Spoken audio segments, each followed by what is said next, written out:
The ranch house felt too quiet after the guests left, as if the walls themselves were holding their breath.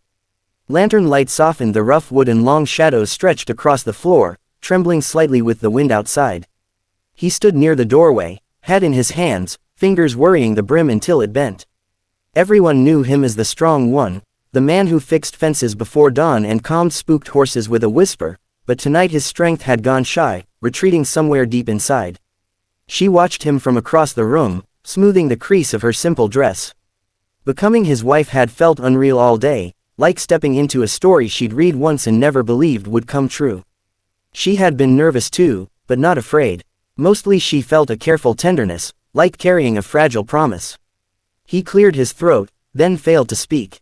The silence pressed down harder. Finally, she took a step forward, then another, her shoes barely making a sound on the floorboards. She stopped close enough to see the pulse beating at his neck. "I'm your wife," she said softly, the words feeling new and powerful at once. "Can I do it?" The question was simple, almost innocent, but it shook him more than any storm he'd faced alone on the plains. His breath caught. He nodded before he realized he was moving, then shook his head, then laughed quietly at himself, embarrassed. He had planned to say something steady, something reassuring. Instead, his hands trembled. She reached out, not boldly, just enough for her fingers to brush his sleeve. When she felt him flinch, she paused, giving him space. That small kindness undid him. He looked at her then, really looked, and all the noise in his mind went silent.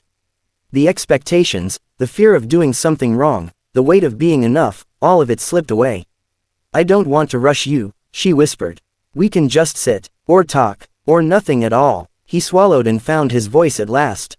"I've waited my whole life to do things right," he said. "I just don't always know how." Her smile was gentle, not teasing. "Then we'll learn together." They sat on the edge of the bed, not touching at first, the space between them filled with warmth instead of worry. He told her about the first horse he ever broke, how he'd cried when it threw him. She told him about the nights she'd stared out her window, dreaming of a place where she belonged. The lantern flickered lower as the hours slipped by unnoticed.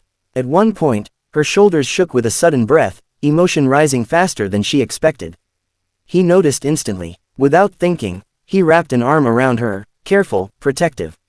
When she leaned into him, trusting, he forgot everything else, every rule, every fear, except the simple truth that they were here together, choosing each other. Outside, the wind moved through the fields, and the ranch settled into sleep. Inside, two shy hearts found a steady rhythm, certain that whatever came next could wait.